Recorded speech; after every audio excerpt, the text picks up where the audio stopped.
Bismillahirrahmanirrahim. Allahumma salli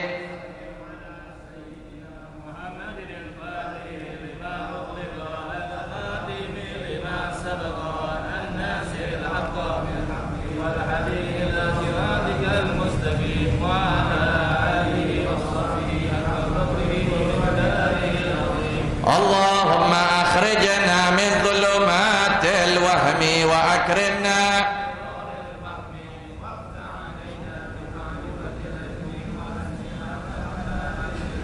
wassahil lana abwaba fadlika wanshur alaina min khazaini rahmatika.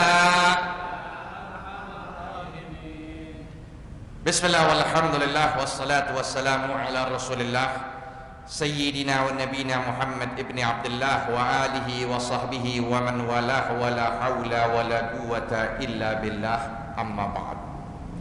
Para hadirin jamaah Majelis Ta'lim Masjid Jami' Asy-Syakirin yang berbahagia, puji syukur kita panjatkan hadrat Allah Subhanahu wa taala yang telah mempertemukan kita kembali dalam rangka menuntut ilmu Allah, ilmu Rasulullah sallallahu alaihi wasallam.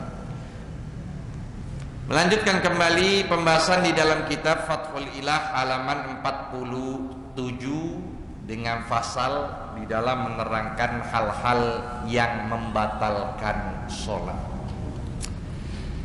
Ya, dilihat semuanya. Biar di depannya ada kitab, dibagiin kalau masih ada sisa, coba bagiin ya. Dilihat halaman 47 dengan fasal berkaitan dengan hal-hal yang membatalkan sholat.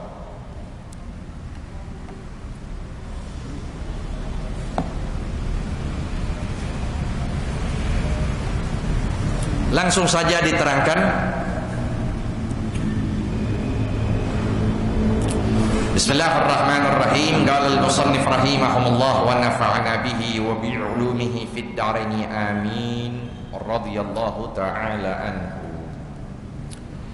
Faslun wa amma tarkul kalam, dan adapun meninggalkan perkataan, ya, perkataan di dalam sholat yang tidak ada kaitannya dengan maslahah sholat. Lihat apa aja, sekalipun itu berkaitan dengan doa yang kita ucapkan buat orang lain. Allahu Akbar sebelah bangkis,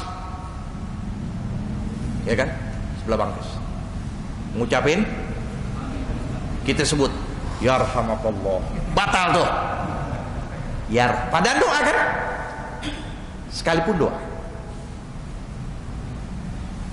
Karena doanya itu khitab, diajak bicara. Beda kalau orang ketiga kita doakan, tidak batal. Nanti kita akan bahas satu persatu, ya. Nah, tarkul kalam artinya yaitu meninggalkan perkataan yang keluar dari mulut kita. Kalau berkaitan, ya, yang tidak ada akan kemaslahatan sholat. Tapi kalau akan berkaitan dengan masalah sholat, bisa jadi wajib. Apa contohnya? Rukun qauli. Rukun. Nah, dia nggak ngucapin, nggak sah sholatnya. Emang nggak go? Itu rukun qauli.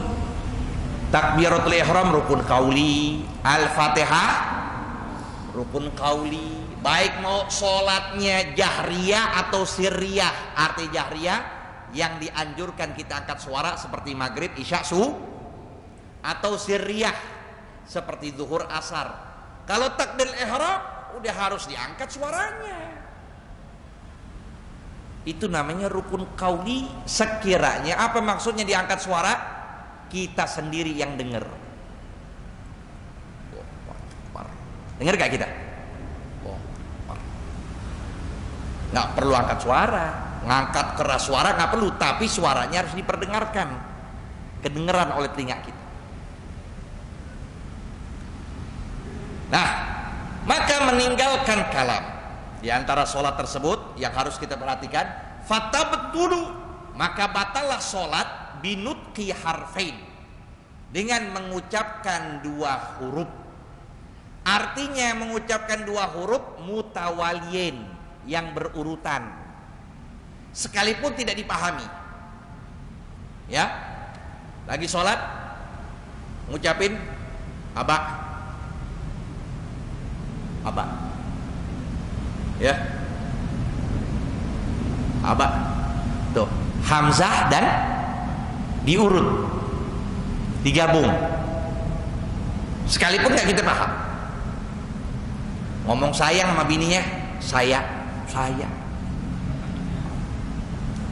ya, dia gabungkan huruf dua, batal.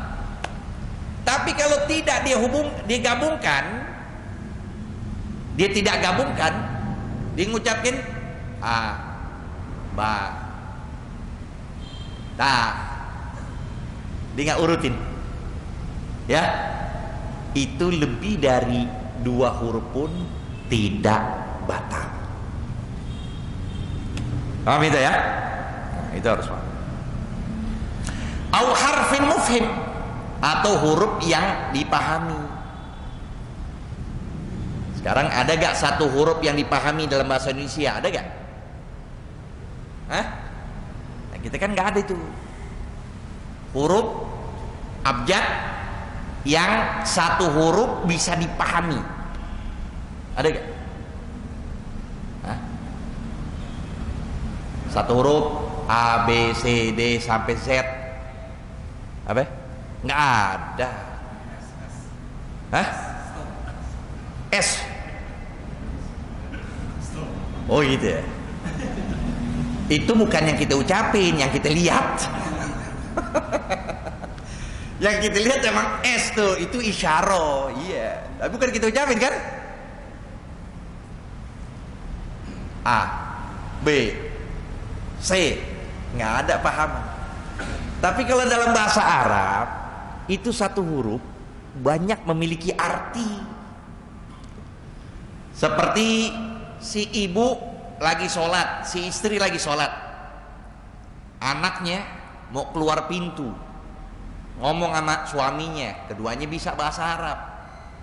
Dia ngomong ki pakai kof, ki kasroh, ki, ya, tuqi dalam bahasa Arab dari fi'il madhi, waqa yaqi, fil amarnya qi, artinya ihfad, jagalah. Bisa, jagalah, jaga jangan keluar tuh, disambet tar. Qi punya arti. Nah ini maksudnya, makanya huruf satu tapi memberikan pemahaman. Au mamdud, atau dipanjangin, mamdud, ya. A itu sebenarnya dua, ya, huruf mamdud mau dipahami atau tidak dipahami sebenarnya dua huruf dia, ya. Bi itu dua huruf panjang. Walau bi tanah Nuh, nah ini dia nih, sekalipun dengan ngedehem, sekalipun dengan ngedehem, dehem apa daham sih? Ngedehem, ya dia juga ada udah. Gitu ya. Tuh lagi sholat Allahu Akbar, dia dengan dehem itu keluar tuh dua huruf. Lagi sholat, nah batal tuh sholatnya, ya. Melainkan nanti kalau bacaan ketika lagi bacaan Fatihah.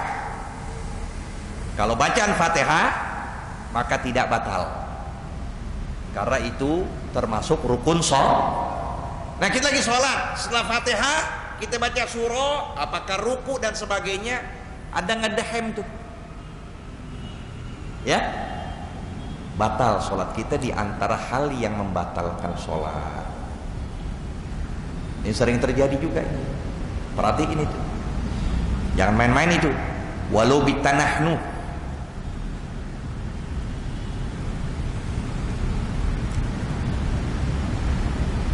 wa ikroh, atau dipaksa, akhirnya mengeluarkan suara, ya. Dipaksa dia lagi sholat, belakangnya pisau, ngomong cepetan, ngomong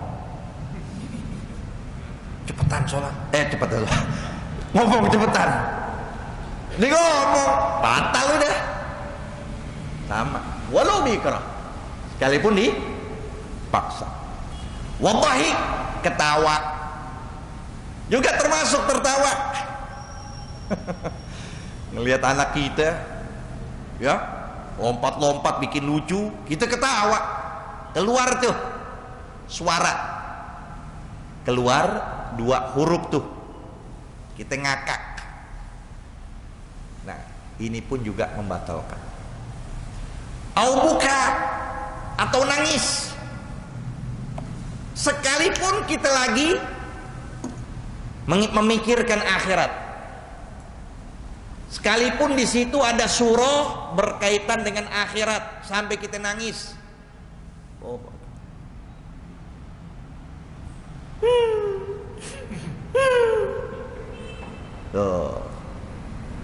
Itu batal. Harus tahu tuh, tangisan karena bukan masalah sholat. Tangis nanti, menangis nanti, jangan sekarang. Lagi sholat, ya, lagi kita hubungan pada Allah, udah sempurnakan dulu rukunnya.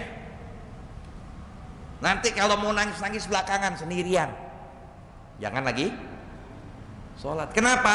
Nah, bisa nggak keluar suara kalau nangis, bisa gak? Susah, tetap aja keluar. Ini yang batal, keluar suara. Tadi itu 2 huruf sekalipun tidak kita pahami. Wa anin, ya, merengek tuh anin, merintih sama. Wa nafkhin minal fam, nih buka, lagi nguap sampai keluar huruf, ya, keluar tuh suara misalnya, itu gak termasuk. Ya berarti ini sholat ini penting, ya, penting kita berkaitan dengan hal yang membatalkan agar kita menjauhkan. Wa yu'dzar fi yasiril kalam, dan dimaafkan kalau sedikit berbicara. Tapi dimaafkan sedikit berbicara ada 3 syarat, disebutkan lagi. In sabaqa lisanuhu, nih lagi sholat tiba-tiba dia ngucapin perkataan, ya, ketika lagi sholat tiba-tiba nggak sengaja, tidak sengaja dikeluarin tuh ucapan. Kalau memang posisinya sedikit, nah apa itu sedikit? Di bawah 6 kalimat, di bawah 6 kalimat yang dipahami. Kalau memang di bawah 6 kalimat, tuh, kalau kita kan, kalau di Indonesia ada istilah SPOK, ya, subjek, predikat, objek, keterangan. Udah 3, 4. Nah kalau di bawah itu, nah kita lagi sholat, tiba-tiba langsung secara mendadak, tanpa kita persiapkan, ngucap tuh, ya, ada petir misalnya, anak kita, langsung kita teriak, awas tuh, Nah, itu langsung, nggak kita pikirin dulu, kita lihat, nggak kita perhatiin dulu lagi sholat, tiba-tiba kelihatannya ada petir, bakal kita ngomong, kagak. Tapi secara seketika kita ucapkan, kayak orang yang ngapain? Apa? Orang udah susah tuh penyakit lata begitu, banyakan bohongan. Tiba-tiba ngomong deh tuh hewan semuanya, binatang, ya kan? Nah, kalau kita takdirkan memang dia latanya alami, nah ini dia sabaq lisanuhu nih. Tiba-tiba dia ngucapin. Kalau memang itu lebih di bawah 6 kalimat, tidak batal sholatnya, terusin lagi. Tapi kalau lebih, Allahu Akbar, awas tuh, jangan pergi, enggak kan? Waduh, tuh keluar semuanya udah. Kalau lebih dari itu, maka membatalkan lebih dari itu.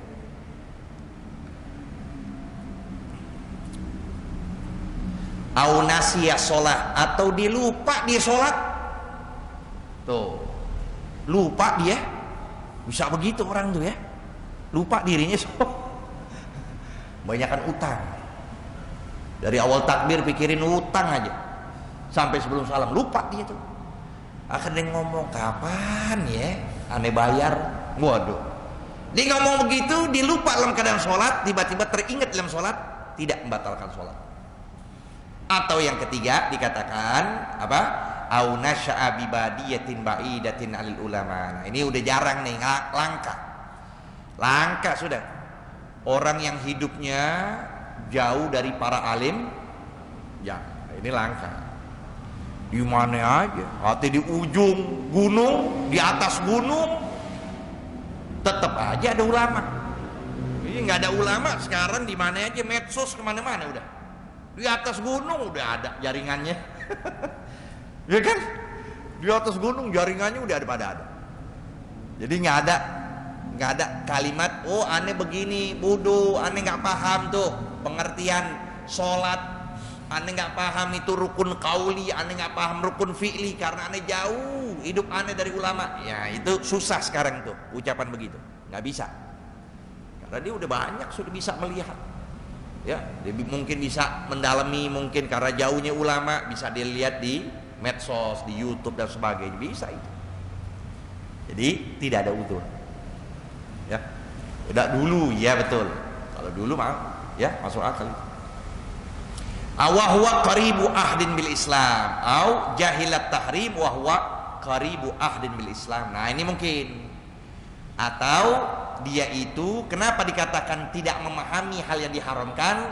Karena baru masuk Islam. Makanya ketika orang sudah masuk Islam, daleminlah keislaman kamu, dalemin. Jangan masuk Islam ya, tetap perbuatan maksiat apapun masih dikerjakan. Nah ini diantara hal yang bisa mencabut keislaman dengan mudah, balik lagi ke dalam agamanya. Karena setelah masuk Islam, dia nggak mau dalemin. Sebagai seorang muslim, tuntut ilmu, biar kita tahu hal yang berkaitan dengan agama kita. Ibadah apapun yang terbentur kita dengan ilmu, harus hendak kita mengetahui. Itu harus begitu. Jadilah di sini Islam yang sejati, betul-betul.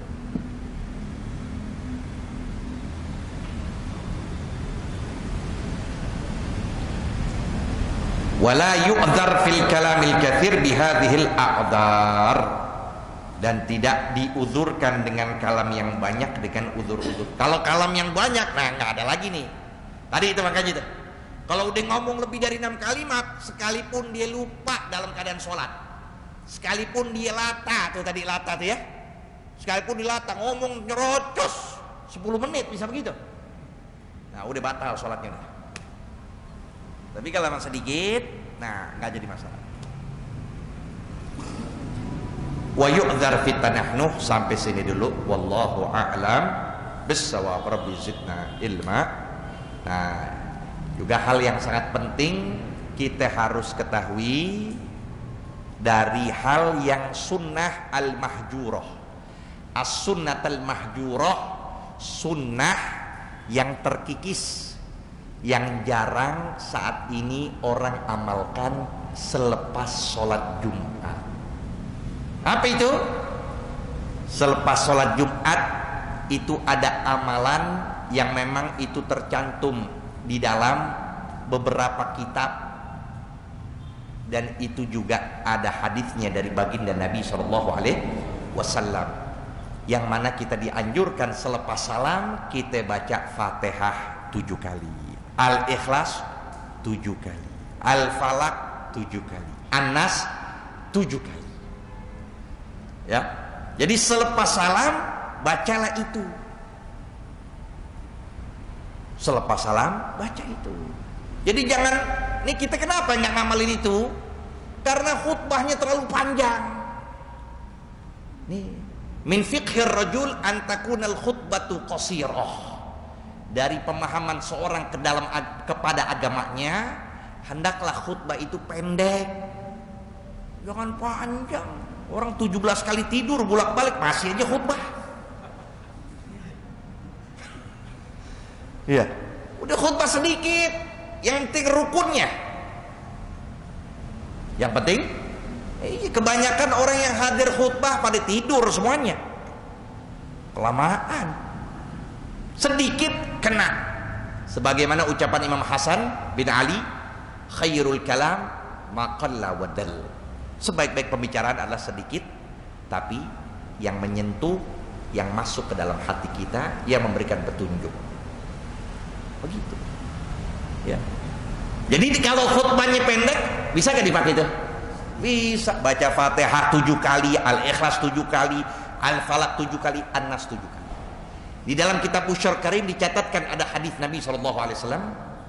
Waqad warada, di situ disebutkan anna man qara'a Al-Fatihata wal Ikhlasa wal Falaqa wan Nasa sab'an. Siapa yang membaca Fatihah, Al-Ikhlas, apa lagi? Al-Falaq, An-Nas 7 qabla an yuthniya rijlah, ya, ba'da salamihi minal jum'ah, afwan. Jadi setelah salam dia dari sholat jadi siapa yang membaca itu ba'da salamihi minal jum'ah, setelah salamnya dia dari sholat Jumat, qabla an yuthniya rijlah, sebelum dia bersila duduknya. Jadi posisi apa? Seseorang itu dalam keadaan tawarruk, duduk tasyahud akhir. Dia baca itu 7, maka disebutkan dalam riwayat tersebut, ghufira lahu ma taqaddama min dzambihi wa ma ta'akhkhar. Pertama, diampuni orang tersebut apa yang dia lakukan dari dosa-dosa kecil pada masa lampau dan masa mendatang. Itu yang pertama. Yang kedua, u'tiya minal ajri bi adadi man amana billahi wa rasulihi. Yang kedua adalah Allah memberikan kepada orang itu pahala dan kebaikan sebanyak mereka yang beriman kepada Allah dan beriman kepada Rasulullah. Berapa banyak? Dari zaman Nabi sampai saat ini yang beriman kepada Rasulullah udah nggak terhingga, tuh diberikan tuh pahala selepas sholat Jumat. Nah, ini dia. Ya. Lalu riwayat Ibnu Sunni menyatakan tidak dibaca Fatihah. Itu ada riwayat juga tidak baca Fatihah. Ya, itu disebutkan pula akan Allah jauhkan ba'uda minassu, ya, ila jum'atil atiyah, akan dijauhkan dari segala keburukan, musibah apapun yang Allah turunkan sampai Jumat mendatang. Lalu ada ziyadah lagi, riwayat menyatakan hufidha lahu nafsuhu, akan dijaga pada jiwanya, akan Allah jaga pada jiwanya, wa ahluhu, keluarganya, wa maluhu, hartanya, wa waladuhu, dan anak-anaknya. Lihat, habis luput kita kalau nggak baca itu. Khutbahnya panjang, akhirnya selepas salam doa doang selesai. Nah, inilah yang dikatakan sunnatul mahjurah, sunnah yang sudah langka, jarang kita amalkan. Melainkan mungkin ada beberapa masjid-masjid tua, ya, mereka dulu mengamalkan, dapat langsung dari guru-guru mereka, akhirnya mengamalkan. Nah, inilah ada hadisnya, ada penjelasannya, yang insya Allah berikan taufik hidayah kepada kita, bisa kita amalkan itu. Nggak harus khotibnya, nanti khotibnya misalnya nggak baca, ya kita baca sendiri. Yang penting posisi kita sebelum apa? Sebelum duduk bersila, ya. Wallahu a'lam bissawab. Rabbi zidna ilma warzuqna fahma bisirril Fatihah. A'udzu billahi minasyaitonir rajim. Bismillahirrahmanirrahim. Alhamdulillahi rabbil alamin arrahmanir rahim maliki yaumiddin. Iyyaka na'budu wa iyyaka nasta'in ihdinas siratal mustaqim siratal ladzina an'amta 'alaihim ghairil maghdubi 'alaihim waladdallin. Amin. Rabbana taqabbal minna